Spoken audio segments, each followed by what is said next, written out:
One thing is evidently clear. With the rise of players that have tried or purchased the game on sale during this most recent free weekend, interest for a good Battlefield game is still there, and that is not for nothing. Whether you are in the group of players that actively enjoy the game, or the massive hordes of players that have stopped playing it and have not picked it back up, we all know this one thing to be true. The next Battlefield is it. It cannot be another commercial failure. Describing Battlefield 6 as DICE's last chance is a statement that seems overly dramatic, yet when I made that statement well over 2 years ago now, it's something that I think most Battlefield fans would have agreed with, not just because the recent games had been uninspiring, poorly designed, and negatively received, but because it was evidently clear that DICE had either lost their way completely or were so out of touch with their community that there needed to be a complete reset. The expectations for Battlefield 6 changed depending on who you ask. To many, it needed to serve as proof that DICE were capable of delivering a good product with a clear vision again. A product that, if nothing else, worked as intended with decisive design choices. To others, it needed to be a return to form for a decorated studio. A return to what made Battlefield a success in the early 2010s, a game that was only trying to be Battlefield and nothing else. And to those more impartial to whether Battlefield succeeds or not, those perhaps just sick of what FPS gaming has become in general and want a good, consistent FPS game to play, they just hope that Battlefield 6 would be a breath of fresh air.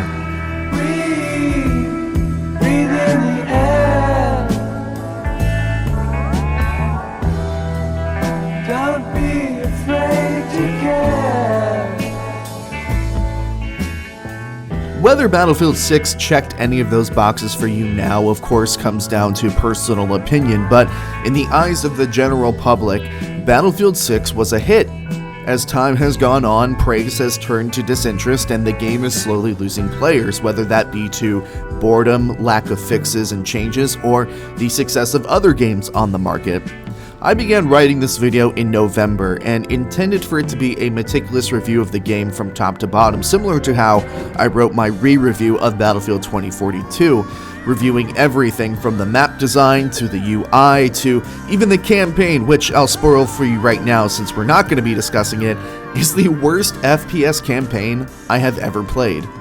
But over time, as I watched players begin to shift their views on Battlefield 6, I found that the much more interesting topic and way to frame this review would be to analyze why DICE have captured lightning in a bottle with Battlefield 6, but are somehow letting that same lightning slip its way out of the bottle, if they are letting it slip its way out of the bottle, and to try and look deeper at why the best-selling FPS game of 2025 feels like it's fighting for its player base and fighting for its reputation in the court of public perception.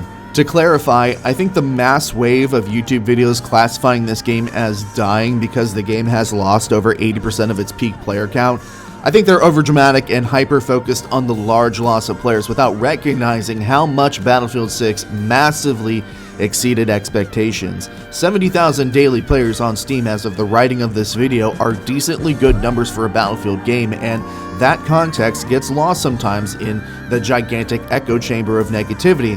But with that being said, I don't discount the warning signs of a declining player base, and I do express concern that DICE is letting a massive hit slip through their fingers.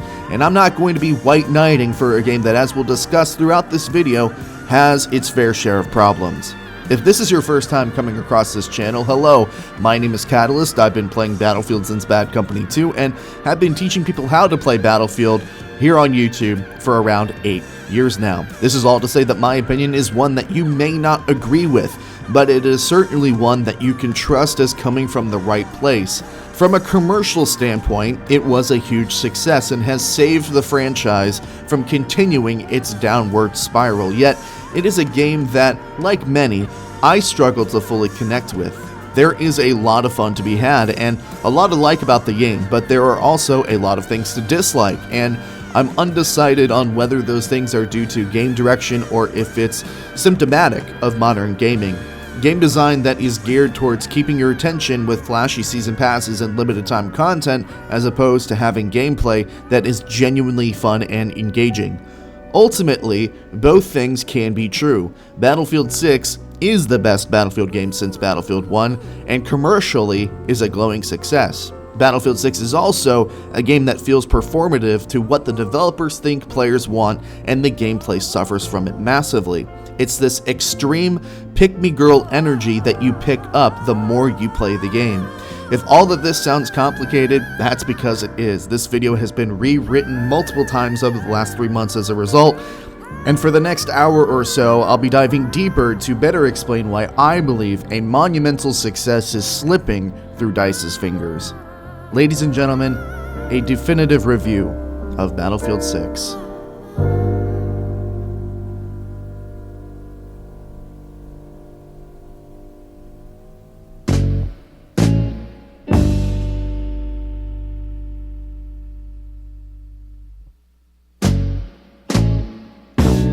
One of the hardest parts of writing this video was trying to decipher what I can attribute to the developers and what I need to ultimately consider as EA trying to pursue industry trends, and I think there is no better example of this than Battlefield 6's matchmaking system.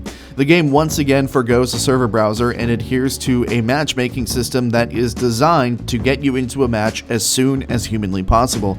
It's a system designed to take full advantage of instant gratification and dopamine to grab you and get you playing the game with little regard to whether or not you're going to actually be happy with the game that you get put into.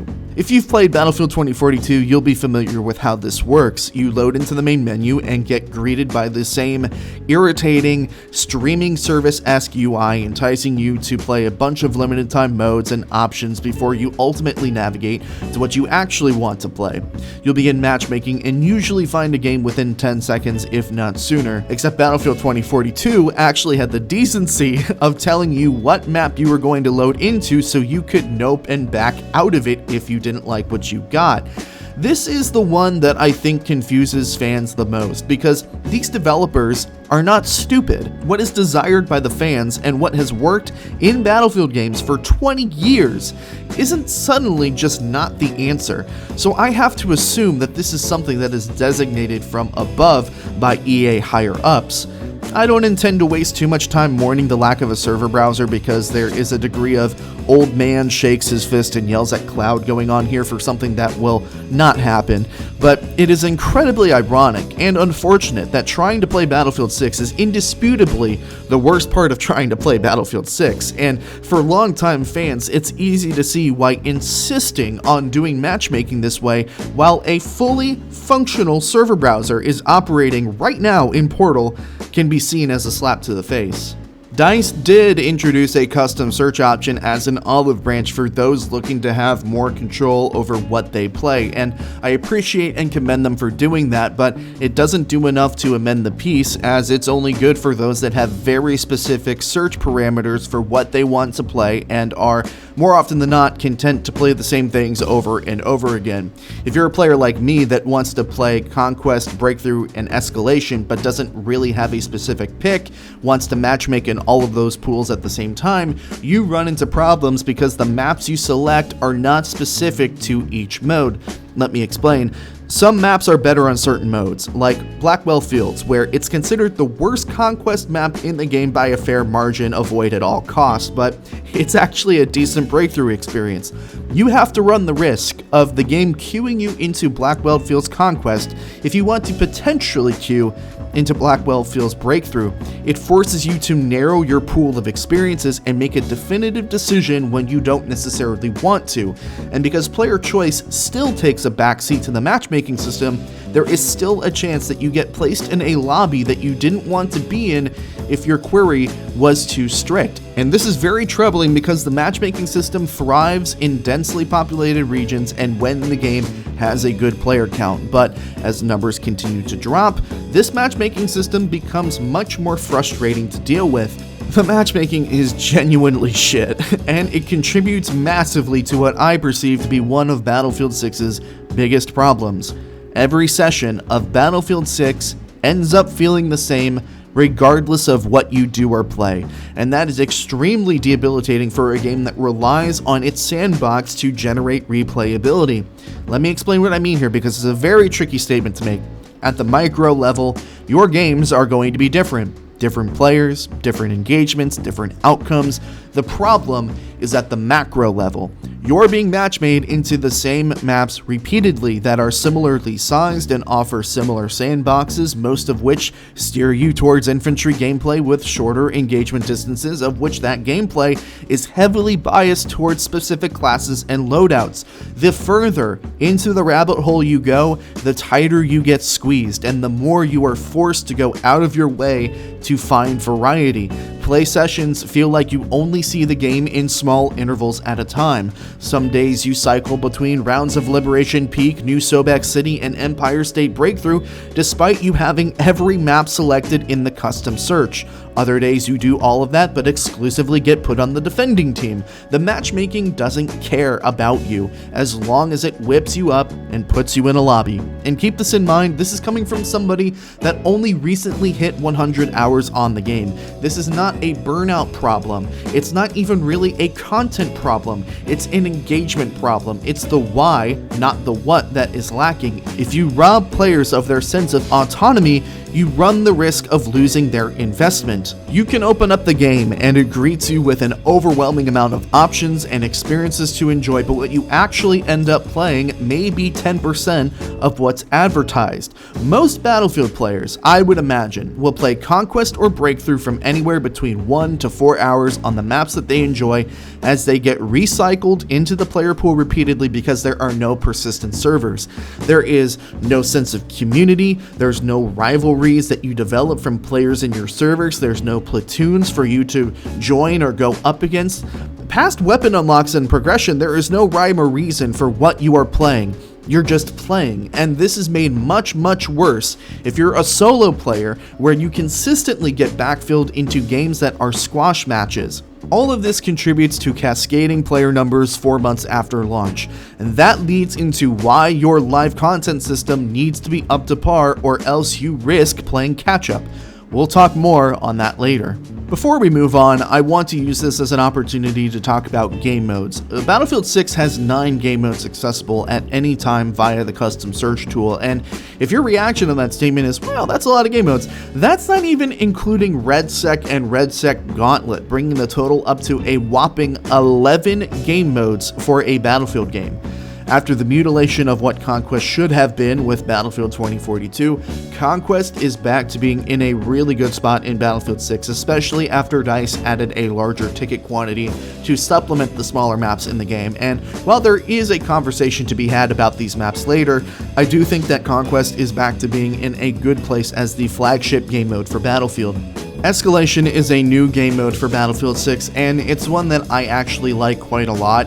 It's a new take on Conquest where there's additional flags, and you hold the majority of those flags to fill a meter that earns you points, and once a team earns a point, the map loses an objective and shrinks until a team reaches 3 points. This is a fantastic game mode, high kill potential, chaotic action that gets more and more intense as the game goes along. It deserves attention for what may be the most consistently enjoyable game mode in the entire game. King of the Hill is also a game mode that I'm happy to see in Battlefield, and I know it's a glorified rendition of Call of Duty's Hardpoint, but it's a nice change of pace for a smaller objective-based mode that's not domination. And if none of these have the stakes of what you're looking for, there is always Battlefield REDSEC, Battlefield 6's Battle Royale, which we'll speak about a little bit later. To DICE and Battlefield's credit, there are a ton of options and ways to play Battlefield 6, but just because you can doesn't mean you should, and it certainly doesn't mean that players will. This is another one of those instances where I feel the game suffers from the pursuit of industry trends. For context, this year's Call of Duty installment, Black Ops 7, has 7 base game modes with additional party modes and playlists behind it to bloat that number, and that's something that you can do when you have a player base as gigantic as Call of Duty does. And as much as I appreciate that Battlefield is itself trying to offer a wide variety of game modes, Battlefield does not have the numbers to support 9 game modes plus a Battle Royale, and it never will. Not because Battlefield will never be popular enough, but because Battlefield's flagship game modes clash with the quick match endless option ADHD philosophy that its competitor employs successfully. The ideal amount of game modes for a Battlefield game, in my opinion, should be 5 to 6 game modes, with 3 of them being your primary large game modes and 3 smaller game modes to back it up. With Battlefield 6, there is too much bloating that only divides the player base instead of siphoning them into 5 to 6 well-fleshed out game modes.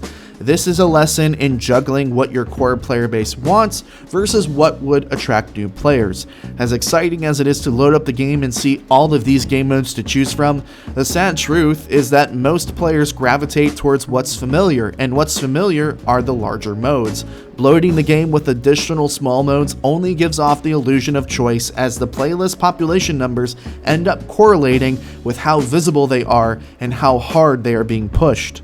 As an example, Rush used to be a pillar of this franchise, and while I'm fully able to admit that Rush in Battlefield 6 is very disappointing, it was absolutely depressing for me to wait well over 3 minutes for this game of Rush to populate only 3 months after launch.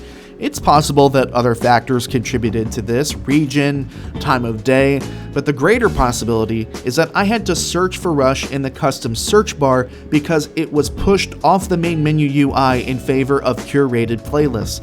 We're not talking about Team Deathmatch or Domination or some other throwaway game mode by comparison. This is Rush, a former flagship game mode of this franchise. Battlefield 6 isn't short on good content or fun experiences, but it is undermined by the systems meant to deliver those experiences.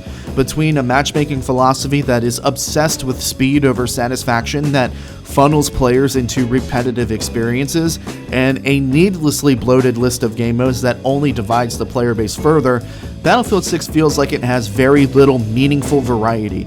Sessions blur together, players become reliant on things exterior to the game to find enjoyment, and the hunger for new content becomes insatiable to the point of angst. That's why I say it's not burnout, but rather a slow loss of investment, and unless DICE considers making changes in these areas, player retention will continue to be an active challenge for this franchise.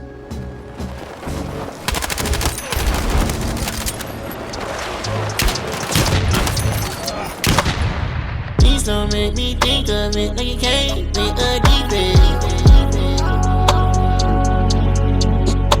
Before we continue, I want to clear something up first. If this video does seem light on praise for you, it's because I feel like a lot of it would be somewhat redundant for me. As a Battlefield fan, I don't need to sit here and tell you, the viewers, who are also most likely Battlefield fans, that I like the destruction, I like the squad play, and the large-scale warfare. It's all there, and Battlefield continues to do it better than anybody else. In other news, water is wet. Where I will give praise is this: Battlefield 6's launch was outstanding, and next to Battlefield 1's launch, it was probably the smoothest launch of a game that I've ever experienced when it comes to Battlefield. I also want to give credit to the anti-cheat systems in Battlefield 6, as I have not experienced any blatant cheating during my time with the game. Battlefield's audio design and graphical fidelity on a grand scale continue to be top-notch, even though Battlefield 6's audio does become extremely inconsistent when things get hectic, which, as we're about to discuss, is a lot. I do think that Battlefield 6's gameplay has a level of satisfaction to it that has been lacking for multiple titles now.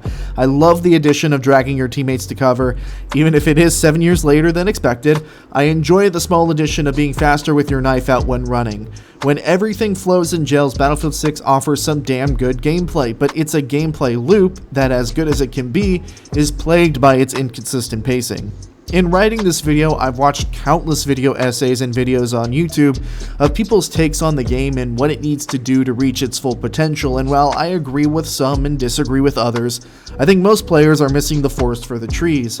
There are a large number of players that take issue with Battlefield 6's maps and are of the opinion that they are to blame for how Battlefield 6 currently plays. And while I do agree that DICE's map design in Battlefield 6 does play a role in this, I think that the real root of these issues are multiple small design decisions that have piled up on one another to create player frustration. Broken Machine made a comment in one of his videos on the subject that I watched during the writing of this video that I ultimately really agree with. He made the comment that Battlefield is about push and pull, the tug of war, and that is something that Battlefield 6 ultimately lacks. I found this to be a very nuanced perspective on the state of the game, and it's one that I agree with wholeheartedly. Battlefield 6 rarely ever feels like push and pull, but rather a continuous bashing of your head against a wall. The concept of downtime does not exist in this game, as one engagement blurs into the next as a continuous slog until you either die or outlast the team fight and get a moment to breathe. It's mentally draining to play, and it's a large part of why I personally cannot play Battlefield 6 for extended periods of time. You don't need a rocket scientist to tell you that Battlefield 6 caters itself to more close quarters, infantry-led experiences that appeal to a broader audience, but the intended result of those design choices contradict how the game actually plays. Battlefield 6 wants you to embrace its exciting, faster-paced, high-engagement infantry gameplay, but almost as if to not totally betray the other side of the spectrum of the Battlefield player base, that same gameplay rewards players who play at a slower pace with a blistering quick time to kill, incredibly quick bullet velocity, and very poor map visibility. And again, you might say that's because of the map design, but I'm not entirely convinced. The map design does contribute to the problem, but I think the real issues lie within Battlefield 6's gunplay and class balancing. And those issues begin right here.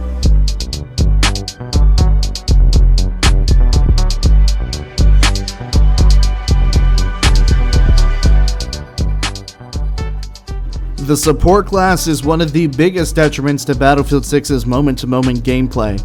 Catalyst, how can one singular class be the epicenter of all of these issues? I'm glad you asked.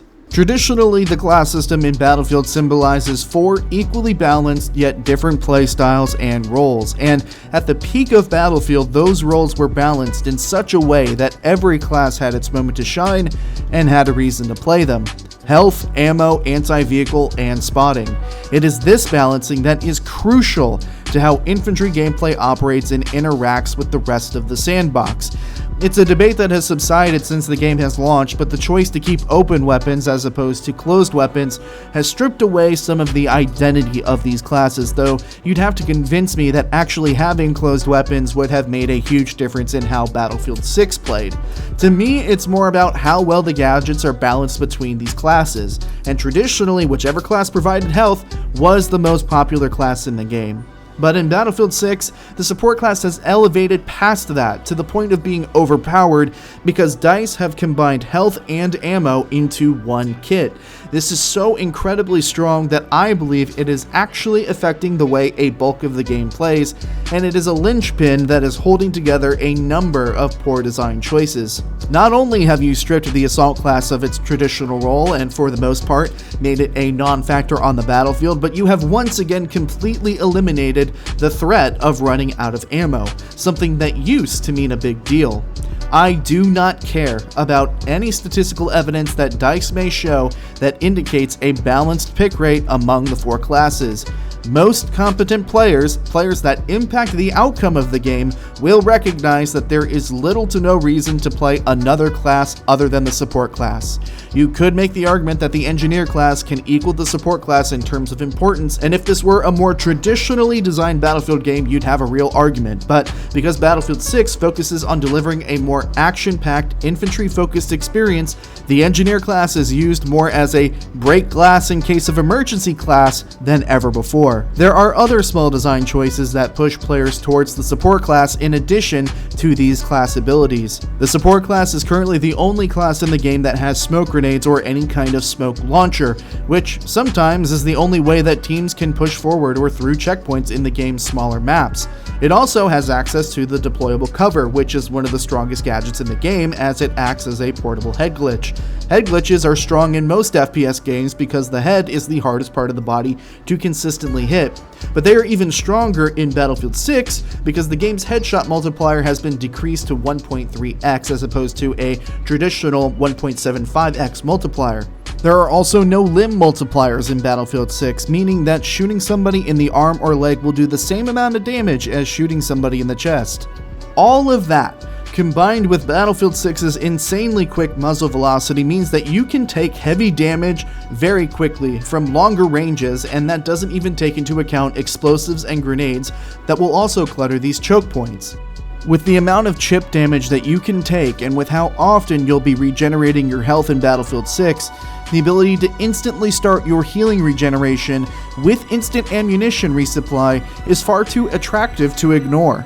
This is also without mentioning the defibs that the support class gets, which may be the strongest they've ever been in the series, and that's saying something.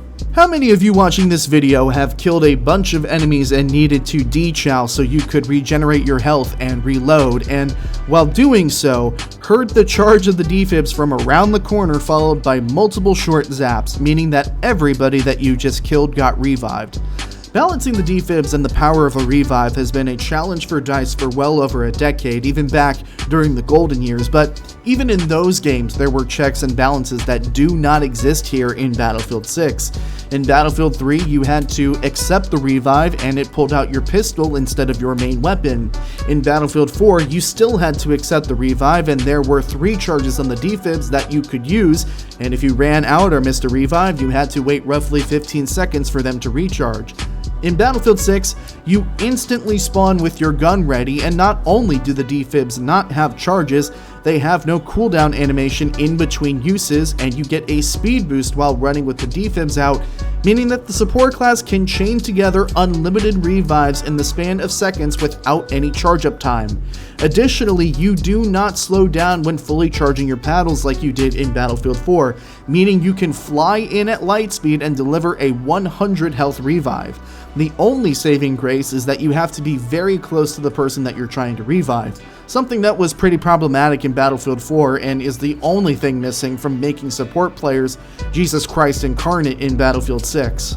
This is by far and away the simplest and most dumbed down yet most impactful revive system I've experienced in a Battlefield game, and it has major repercussions on gameplay to the extent that because support is so popular and because reviving has no balance to it, there may be too many revives on the map. You might be asking, too many revives? Why is that a problem? It all goes back to the tug of war comment from earlier, Battlefield 6's lack of push and pull. There seems to me to be an emphasis on minimizing the frustration that comes from dying and an emphasis on getting people back into the battle as quickly as possible, and we've actually reached a point here where there are so many people getting revived that it's impeding the flow of the maps. Your kills on the map need to matter, as kills open up lanes and make it easier for your teammates to move around the map, go and capture objectives, and just overall improve the flow of the map. In Battlefield 6, however, kills on choke points or kills in team fights in high traffic areas more often than not get instantly revived. Your kills don't matter, and the gridlock continues. Now, this doesn't happen all the time, especially while playing Conquest on the larger maps where the map can breathe a little bit, but Breakthrough and Rush are plagued by this issue.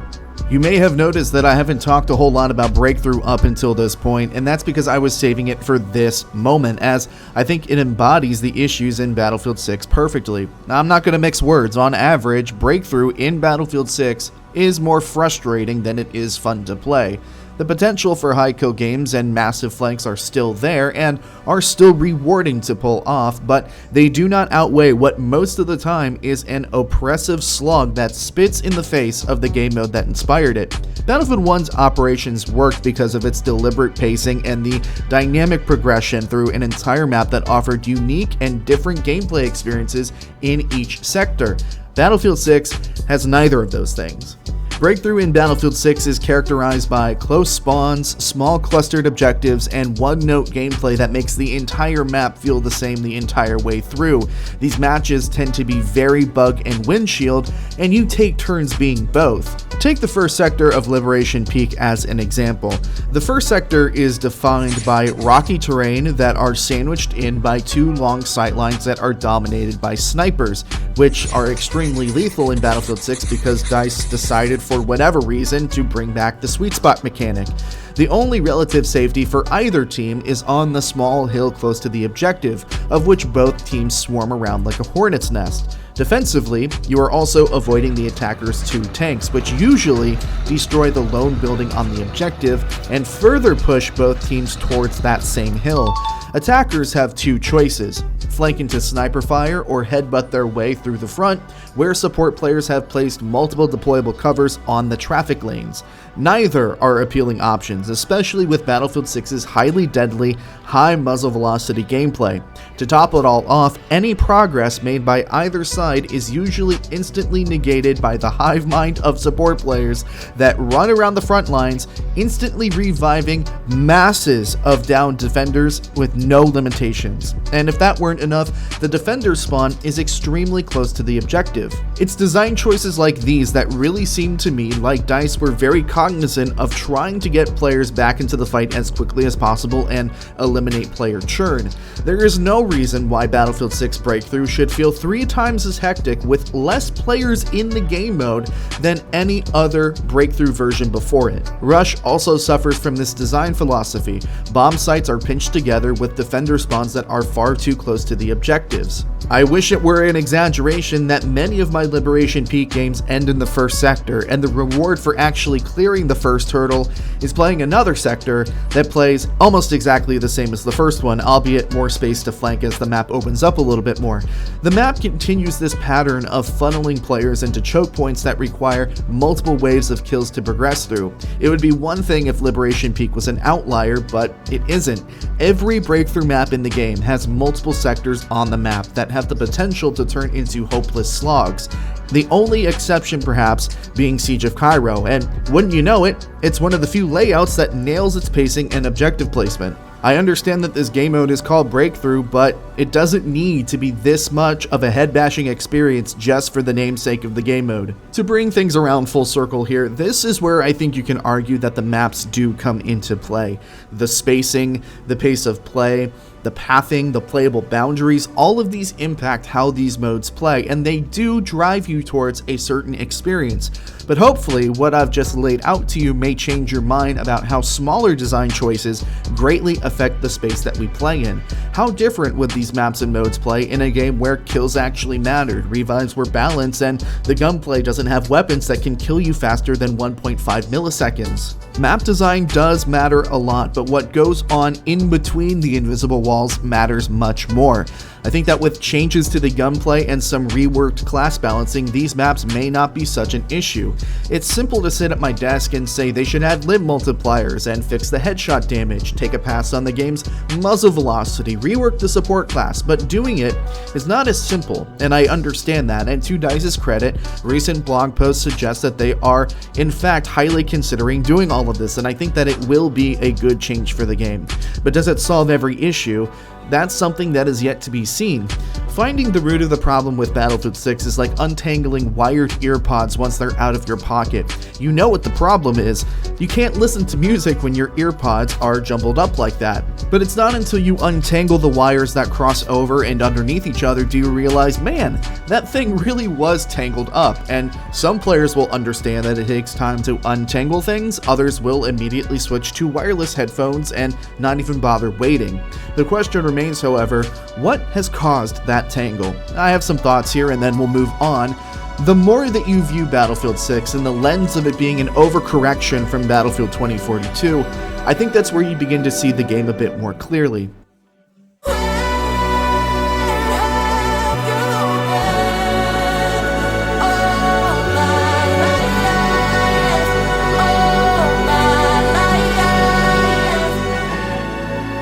It's evident enough that DICE took a heavy focus on creating a good infantry experience in Battlefield 6, but while Redditors and BattleDad hordes are quick to assume that it's to attract players from that other FPS franchise that rhymes with Mall of Booty, I don't think that's solely the case. It's more of a calculated decision to prioritize the part of the game that 75% of the player base are going to almost exclusively play. The vehicles and their interaction with the sandbox are part of what makes Battlefield Battlefield, but unless you're a dedicated vehicle player, the large majority of players' time interacting with vehicles are situational and selective, and I think DICE absolutely understands this. There was plenty to say about how poor vehicles were designed in Battlefield 2042, and there's going to be plenty to say about how poorly they're designed in Battlefield 6. We're going to get there. But that conversation often fell to the wayside when discussing how poor 2042's Infantry experience was.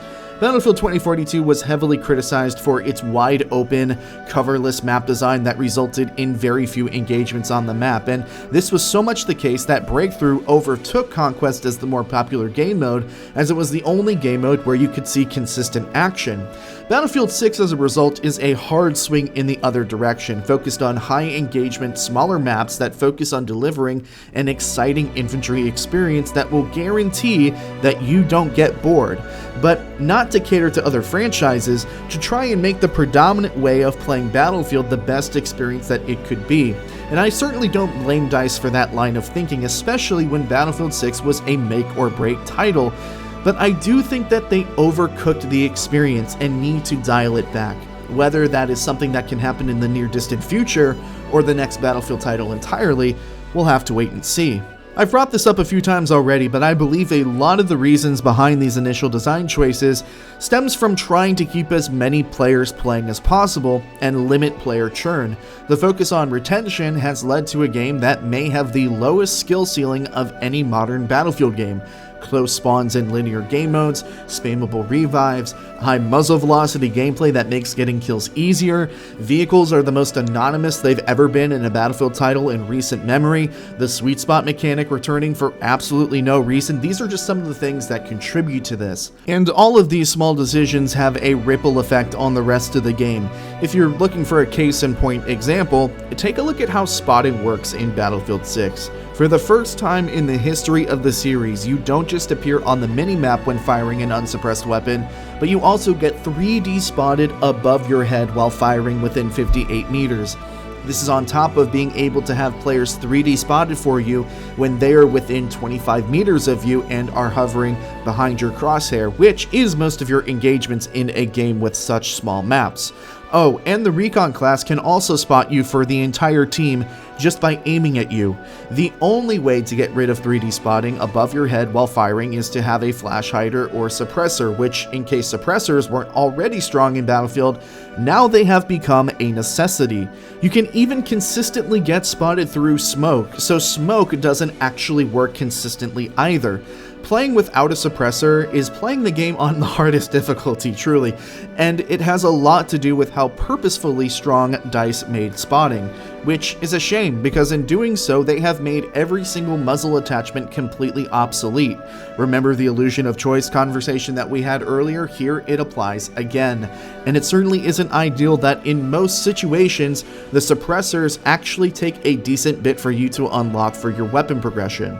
That was a lot of criticism, and to some, a lot of negativity, but it's important to note here that what is making players lose interest are not huge gameplay deficiencies or poor quality, but a series of small, seemingly player-friendly gameplay decisions that just haven't quite worked in DICE's favor and need to be dialed back a little bit. That is to say, I think that Battlefield 6 is close to the hurdle, and it seems to me that DICE have recognized what the game needs based on some of the pre-Season 2 briefings. If Battlefield 6 is going to stop the bleeding, they need to pull back towards the median and get back to the basics, restore the push and pull, restore the tension of a well-contested back-and-forth Battlefield match, and eliminate the head bashing. And while it looks like they plan to address these in due time, there is another large part of the game that will need to be addressed too. Up, I'm a night owl. If you can't stand the heat, let the fire die down. It's a wrinkle in time, got some things to iron out. If you need a shoulder, baby, here, cry your eyes out. So far in this video, you've heard a lot from the perspective of the infantry player and why I believe the game is suffering from some of its design decisions, but vehicles are just as important to the Battlefield experience as good infantry play, and to call the vehicles in Battlefield 6 undercooked would be an understatement. I won't pretend to be an expert on this topic because I've strayed away from vehicles in Battlefield 6, but with most of this video being from the infantry perspective, I do want vehicle players to be heard, especially with the state vehicles are currently in. And normally as an infantry focused player, when I hear vehicle players say that they feel like an afterthought, the inclination is to laugh them off, but I genuinely think that they have a case here in Battlefield 6. To quote a friend of the channel, Silk once said that vehicles in Battlefield 6 are just things that are meant to look pretty when they blow up, and while you may find that cynical, I think he's absolutely right, and not because he was kind enough to let me use his jet gameplay for this video. I want to preface what comes next with the statement that balancing vehicles and their interactions with infantry are extremely difficult to do, and that also extends to the vehicle versus vehicle combat. But with that being said, as a Battlefield player of close to 15 years now, the vehicles in Battlefield 6 are the least impactful vehicles to infantry that I've experienced to date. DICE have taken a glass cannon approach to air vehicle design in Battlefield 6, making them as fragile as they are lethal, and this is an approach that just does not work for something like Battlefield because of how many independent variables are involved in this sandbox. It is so reliant on the game around it complementing those choices, and Battlefield 6 does not do that. Much like Battlefield 2042's vehicles, there is a degree of jankiness with the physics of the air vehicles that can make flying extremely awkward for experienced and new players alike. Responsiveness, maneuverability, the poor turn rate and yaw physics on jets, the consistent feedback from vehicle players is that the physics are lacking polish, and in combination with that, the balance of the main gun damage is so lethal that reacting to other vehicles is extremely uncomfortable and unintuitive. Air boundaries are also extremely restrictive, and there are very few reliable places to hide. On some maps, the flight ceiling is so low that you can still be locked onto by people on the ground. In a game where, say, jets had fully developed speed control mechanics, or a game where helicopters were more responsive and actually had the ability to smoothly navigate the battlefield, the glass cannon approach at that particular state may not have been that bad, but that's not the game that we have, and it's compounded by the balancing of anti-air and anti-tank engineer gadgets. With the default engineer trait path, players get 5 rockets on spawn, which certainly is not the most that we've ever seen in the franchise, especially with perks that doubled the amount of rockets in Battlefield 3 and Battlefield 4, but that number seems a lot more deadly when you consider some of the other factors at play here. Extra rockets were almost necessary in those earlier titles due to the acceleration and speed control that those vehicles had that Battlefield 6's vehicles simply do not. Ground vehicles during the height of their dominance in the Golden Era were able to accelerate and stop on a dime. Ground vehicles in Battlefield 6 are slow and heavy. Rocket velocity is also much higher in Battlefield 6 than in those games, turning Zooks from a genuinely impressive play to something that you can routinely do every few matches.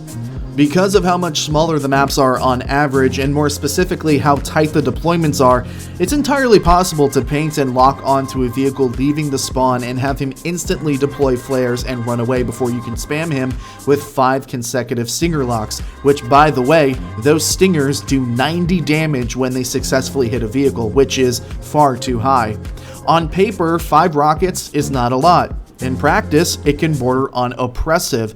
In getting the footage for this video, I could not believe that I could stand in a central part of the map and lock onto practically every enemy vehicle in the air, oftentimes before they could leave their spawn, and I was able to do so in the span of roughly 30 seconds without it being the sole purpose of my gameplay. All it took was one stinger hit and my vehicles were able to easily clean up and then go and base camp the vehicles coming up on respawn. That happened from just one guy that knew what he was doing, and this is in addition to AA vehicles that can camp in their spawn behind the C-Ram, which can shoot projectiles in this game. This is in addition to IFVs and MBTs that also have base kit tow missiles, which, by the way, are much easier to consistently hit in Battlefield 6 due to their longer lifetime, that can also sit in their spawns and harass air vehicles. Speaking of tanks, the tank gameplay can mostly be summarized by sitting at a position of relative safety with multiple reps behind you as you absorb volley after volley of anti-tank fire. And these tanks seem to be better used as mobile artillery in Battlefield 6 rather than devices used to help take objectives due to how cumbersome they can be. Tanks in previous titles used to be scary because of how agile they could be, how destructive they could be. Tanks in Battlefield 6 are instead designed to be scary purely simply because they do a lot of damage to you, so any Timmy No-Thumbs can get into a tank or a gunner seat and rack up some easy kills. But the trade-off of minimizing tank speed and acceleration and maneuverability is that faster RPG travel times and the amount of rockets available to engineers often force you to kind of sit there and just take any damage that gets thrown your way and hope that you can out-repair it before you get swarmed by infantry. There aren't many great counters to remove infantry before they shoot you, which is why the IFV splash canisters are so good in this game. More often than not, MBTs will not be able to kill enemy infantry targeting them from behind cover before they can peek and get their rockets off, which go extremely quickly, so you eventually get chip damaged relentlessly until you inevitably die. And it doesn't really matter if you try to build your loadout or play around this. More often than not, unless the people who want you dead are ridiculously incompetent, and sometimes they are, a tank only stays alive for as long as it's allowed to, and the amount of resource management that you need to do to be able to keep it alive is oftentimes much more than the amount of effort that it'll take them to continuously spam rockets at you. If DICE just found the middle ground here between weapon damage and vehicle maneuverability, tanks would be in such a better place. And that certainly applies to air vehicles too, which they may even be in a worse spot because there are minimal loadouts for you to choose from currently. In fact, if you're a jet player, you only have the base kit loadout, which is absolutely criminal when you consider how much customization there were in titles that are getting close to 15 years old. Flares do not last long enough, air radar doesn't work properly or consistently, there's no customization, there's no ECM jamming, there's no stylistic expression that can be found for pilots with different loadouts. Laser designated missiles went through flares at one point. I'm not even sure if that's been fixed yet, but we're gonna throw it in. There is so much management that needs to be done to keep the vehicle in the air that it makes flying as disinteresting as it is frustrating for the common player, never mind the experienced player. The return of Battlefield 5 style resupply stations have streamlined the process of playing vehicles for the common player as you find yourself looping around the map instead of dynamically playing it. The focus then becomes less on gating map control, managing your ammo and selectively choosing how and when to attack, and more on bombing and then going and resupplying your health and ammo before you get locked on from across the map. And for ground vehicles, it's had a similar effect on the sandbox as it did in Battlefield 5, where more emphasis is being placed on controlling the resupply points than actually helping around the objectives, which should be their main point of emphasis. This contributes to what I noted at the beginning of this section of the video, where I felt as an infantry player that these vehicles felt like they didn't have enough impact on the map, and it's because they are more likely than not hovering on or close by resupply stations rather than impacting you on objectives. How many times have you played Iberian Battery, for example, and have had the two IFVs playing chicken over the resupply station at the top of the map?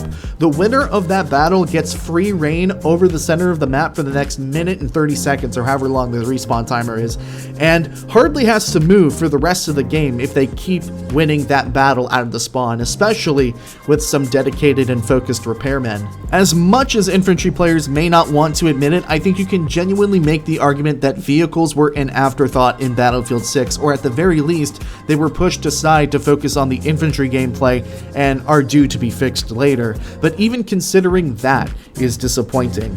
Air vehicles are limited by unrefined physics and lack of meaningful customization, which leads to frustrating and even worse, boring gameplay. Ground vehicles are frequently incentivized to play passively, and whether or not they can get aggressive often relies upon how attentive their repairmen are. Sure, you can argue that it improves teamwork, but a decently positioned vehicle should not need more than one repairman to constantly attend to it in order to be able to stay on the map, often close by to a resupply station rather than an important objective anyway. It all comes together to make vehicles feel less impactful and significantly less important than in previous titles, and frankly, that's not okay when you are trying to sell your game as a combined arms arcade shooter. And if we want to take this in context of this video, even though infantry makes up the large majority of the player base, you just cannot ignore a main pillar of your franchise that is loudly telling you that this isn't good enough. And the really disheartening thing is that I'm not sure that it matters, because there has been plenty of feedback that has been loud and clear that has just been completely ignored over the last few years, especially with Battlefield's live service.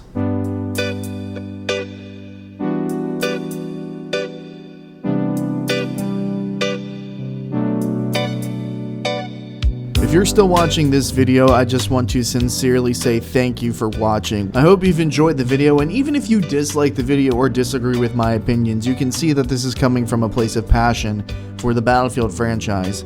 At the very beginning of this video, I put forward a question that we've mentioned a few times within the video. Are the downfalls of Battlefield 6 due to design choices, or are we to blame the state of modern gaming for encouraging those choices? Whatever you believe the answer to be, I think that a majority of players can agree that Battlefield has struggled to adapt to modern gaming. For whatever those reasons may be, whether it's negligence, struggles with the Frostbite engine, a lack of direction, poor leadership, weaponized incompetency, or in the case of Battlefield 2042, fixing their own mess, DICE has failed catastrophically in their live services, and there really is no excuse this time for Battlefield 6. In fact, I think we should switch up the background music to something a little bit more fitting for this live service fumble that we're witnessing before our eyes.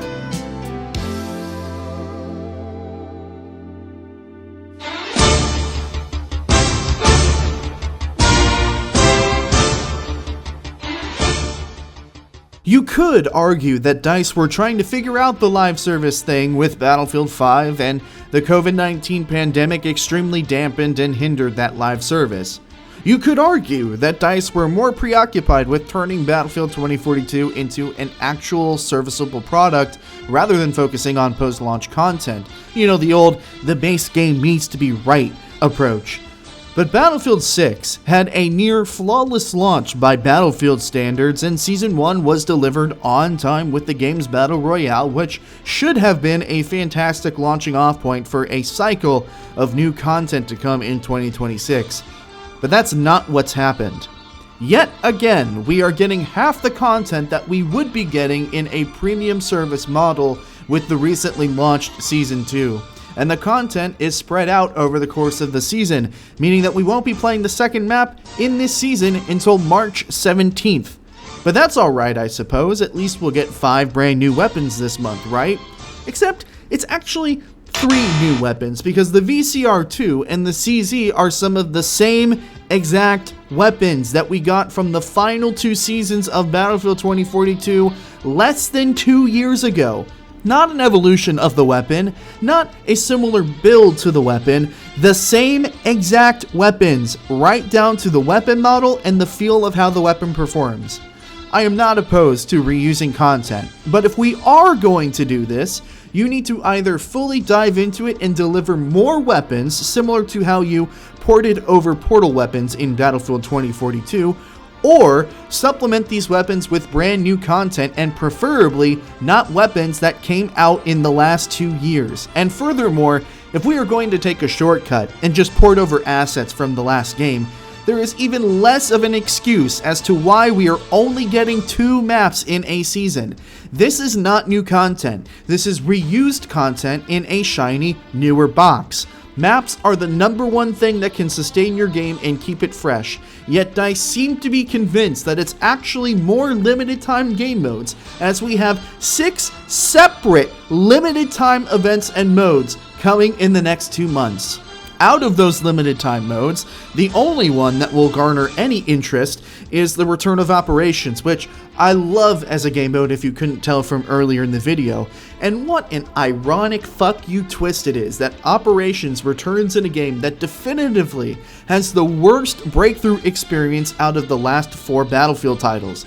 This is simply not enough content, and doing content this way takes all of the air out of the sails before the launch even happens. There is nothing more deflating than waiting for new content for 3 to 4 months, only for it to be drip-fed content, much of which will only be available to you for a limited time. In a recent GameSpot article, producer Alexia Christofi was quoted as saying this about the lack of maps in the game.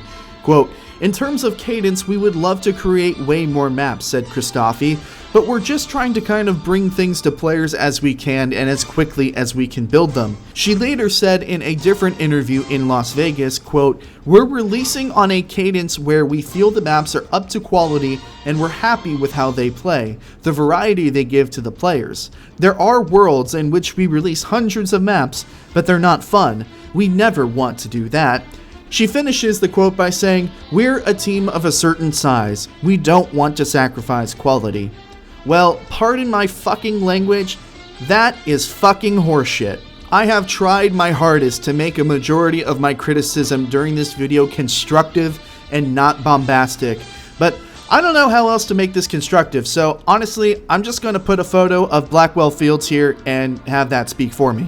I can understand the desire to have quality maps, that is something that we all want, but I don't find much comfort in Alexia's comments considering that there are a total of 4 studios working on Battlefield 6. They cancelled Battlefield 2042 content early to work on this game, and Criterion stopped working on Need for Speed in order to help on this title.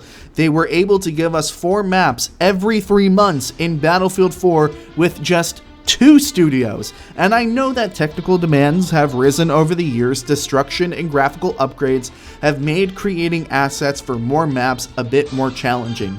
But all of these comments feel like a deflection from the reality of the situation, which is DICE does not care enough to give us more than they are currently giving us. To be fair, it does not explicitly say that DICE are struggling with resources, but that is what many have chosen to read between the lines as being said, and it does read that way. That doesn't really make a difference. The content is still inadequate. DICE needs to do better. And at this point, you are either diverting resources to the next game already, which I think they probably are, or you are struggling so much with the Frostbite engine that you can't do more than 2 maps, or you are using the resources that you have on the wrong things. It kind of blows my mind because how many resources do you need when the majority of your roadmap is limited time game modes and weapon asset ports from Battlefield 2042? I like Alexia. I think she is a passionate developer and I will always support developers who care about Battlefield, but these comments, these explanations will fall upon deaf ears.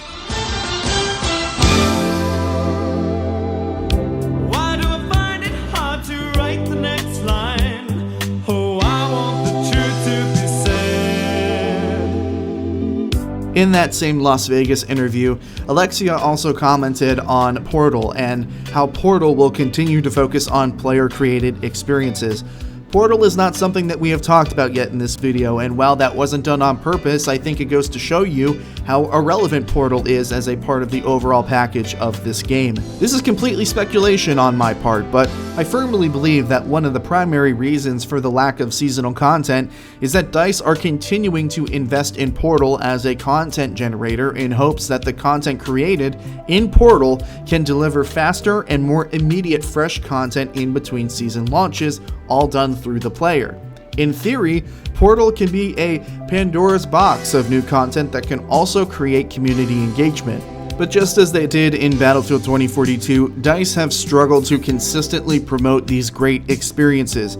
There is a large roadblock to truly enjoying Portal because it's buried in the game's main menu, and there is also the matter of not even being able to earn weapon experience in the majority of these custom experiences. DICE recently promoted a remake of Operation Metro, one that I played and really enjoyed, but I was disappointed to find out that I wasn't earning any weapon XP from the experience, and after a couple of rounds I stopped playing completely. Now, to be fair, DICE did turn on full weapon experience a little bit later in the afternoon, but the problem and the principle still remains. It's not to say that I didn't have fun, which is the most important thing, but from the perspective of earning long-term engagement from players that the game is catered towards, they are often going to choose to play something else completely with their limited time if they are not earning weapon experience in these servers. And DICE didn't really do themselves any favors by making weapon progression in Battlefield 6 painfully slow as it is. In Battlefield 2042, for example, you needed roughly 360 kills with a weapon in order to unlock all of the attachments for said gun.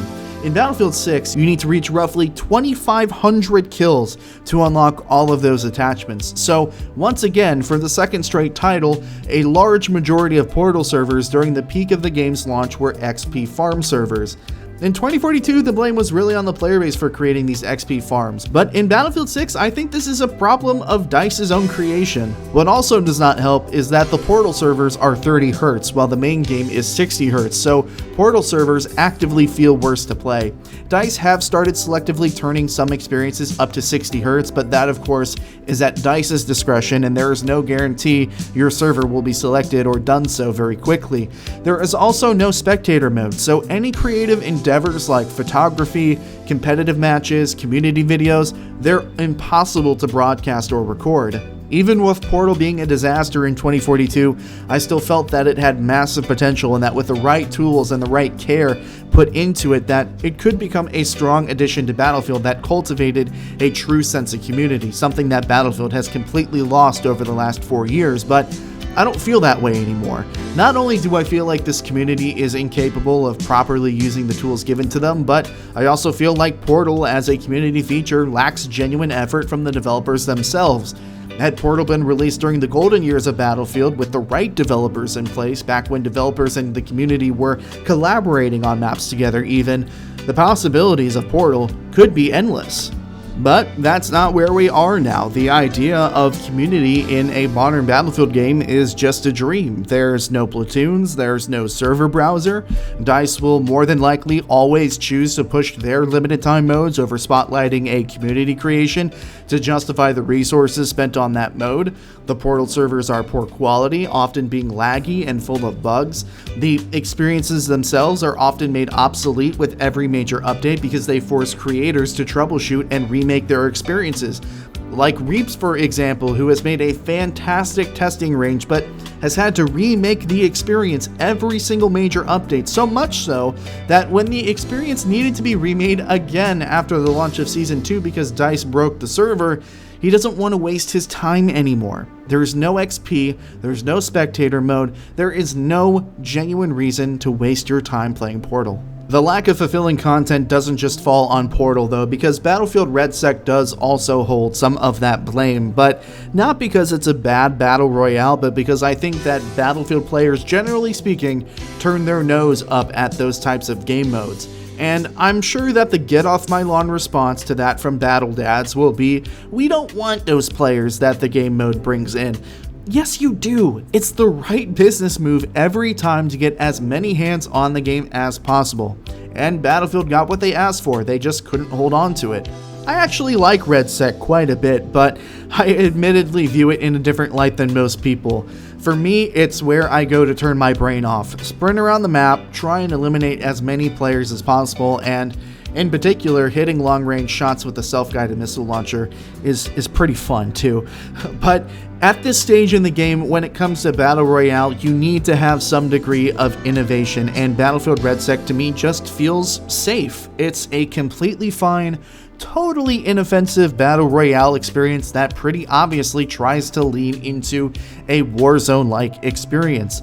The map is very well designed, the integrating of classes into the mode is a cool idea, and the firewall continues to be, in my opinion, the coolest storm design that's on the market. But is that enough to keep players engaged? I guess the answer is not really, especially with a certain degree of disdain for BRs that this older player base seems to have. It does not help that a huge $1 million Elite Series tournament that could have brought a ton of attention and publicity to the game was ultimately canceled because DICE decided to patch the game right before the tournament and created some unforeseen bugs.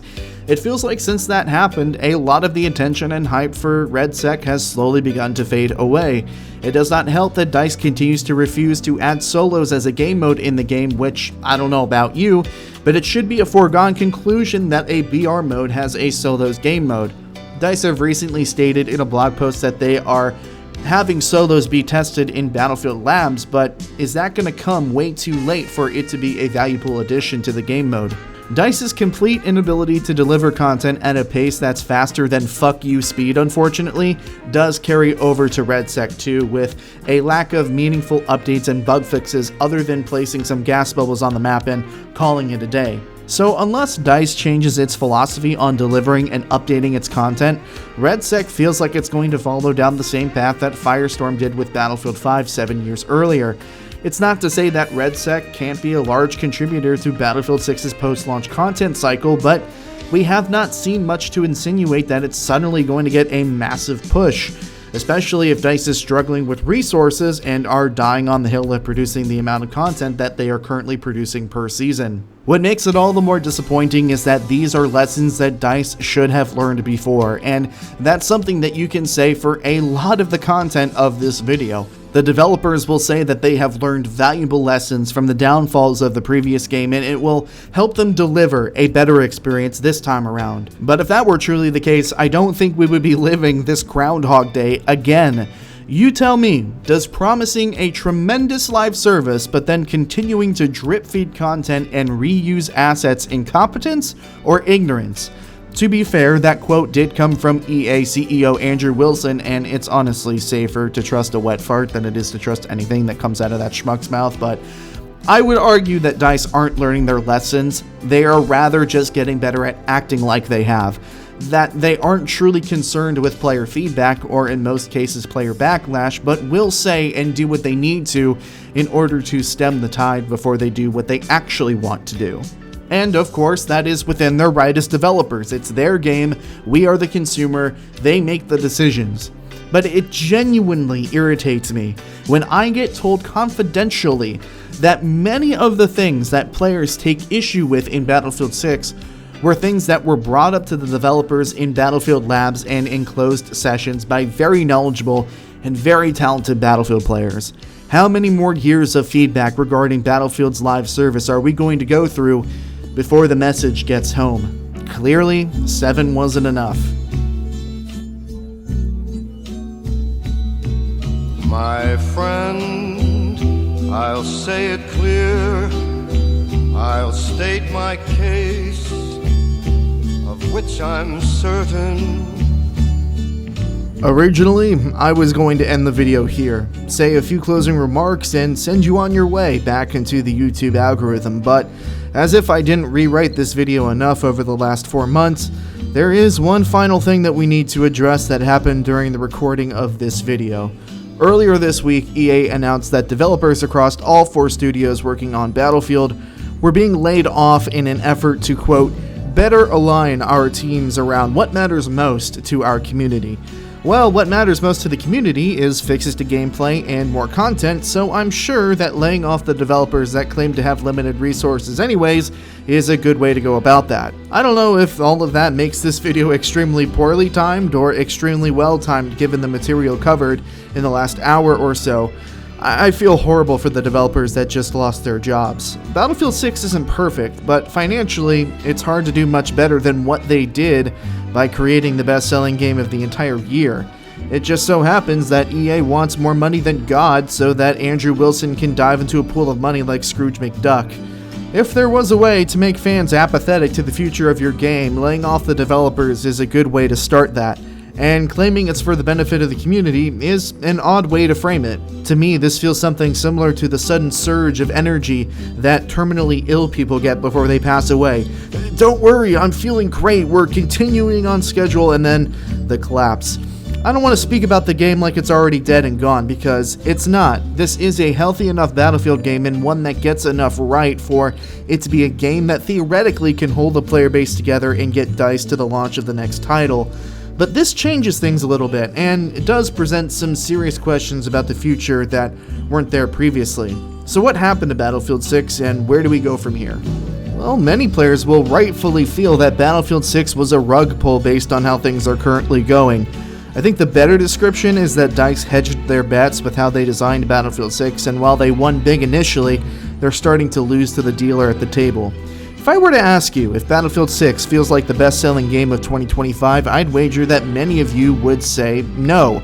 There's very little buzz around the game currently, and Season 2 hasn't really done enough to stoke that fire because, well, it was too scarce on content players actually cared about, and now with the layoffs at Battlefield Studios, that probably doesn't bode well for the future of this game. That's tough to admit for a brand new content season that launched just over 2 weeks ago. Battlefield 6 does not feel like a game that hit it big. It feels like a game that got lucky. DICE and EA avoided the GTA 6 nuclear bomb that frankly everybody's trying to avoid, and they caught Call of Duty on a down year. But success is when preparation meets opportunity, so it's not fair to say it's all luck when DICE nailed the first impression and won over a lot of players with the beta, including myself. Winning players over and keeping them playing are two separate challenges, however, and it's the latter that DICE still have not figured out yet, which, not to go outside and beat the damn horse again, it's pretty insane after 7 years of feedback on what we expect in a live service. Instead of delivering on those expectations, DICE have opted to try and generate player retention in other ways, cater to the lowest common denominator, and steer your design choices around limiting player churn. Flood that player with game modes and ways to play, and hope the player doesn't get bored, and in case they do, throw them a limited time game mode, or 2, or 3, or 4, and get them excited to play Battlefield.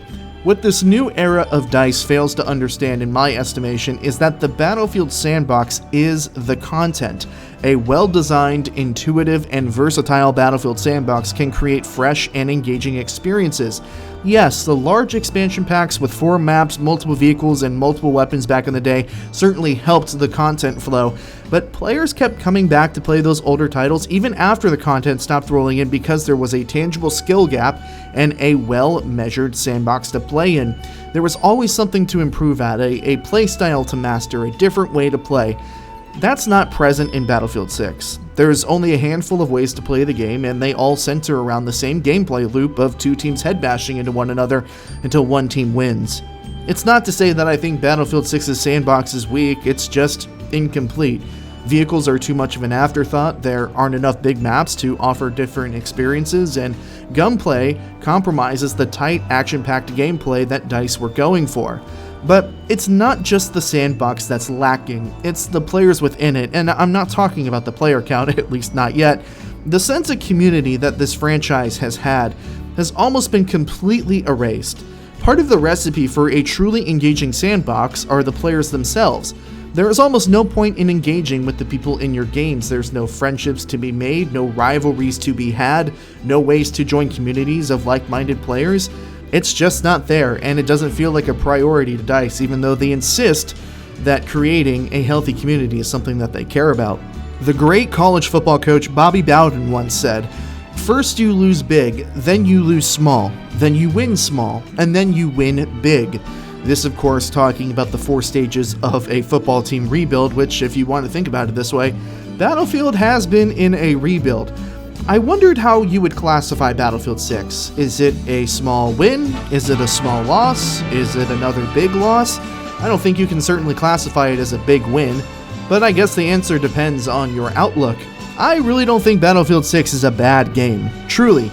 It's compromised by the systems in place that are meant to support it, and it falls short in key areas due to the obsession placed on player retention in today's gaming industry. Which, now that I think about it, considering that EA just laid off a bunch of these developers, it makes a little bit of sense why so much was placed on player retention when you look at the design choices.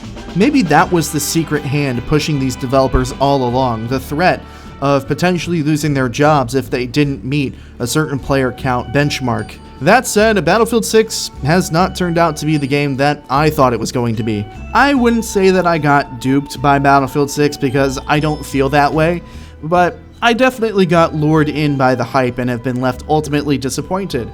After playing the beta, I felt as though we were on the verge of a resurgence of the franchise, but it's clear to me now, after having more time with the game, that as long as DICE continue to market their upcoming releases on being successors to the golden era of this franchise, and that they really want to get things right, but end up delivering a product that instead caters its design choices to the lowest common denominator players to generate sales, Battlefield will continue to live in the shadow of its former glory, and with the current leadership at EA and DICE, I fully believe that they will continue to try and make a game for everyone to maximize their profits, but end up delivering a game for nobody.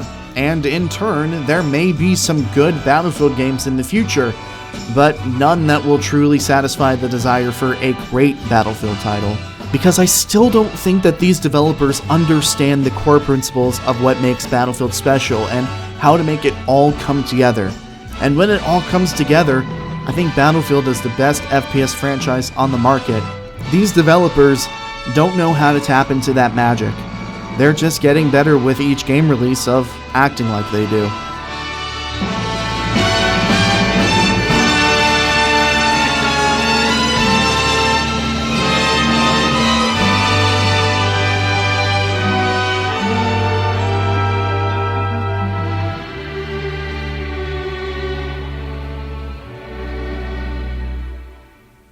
Yes, it was my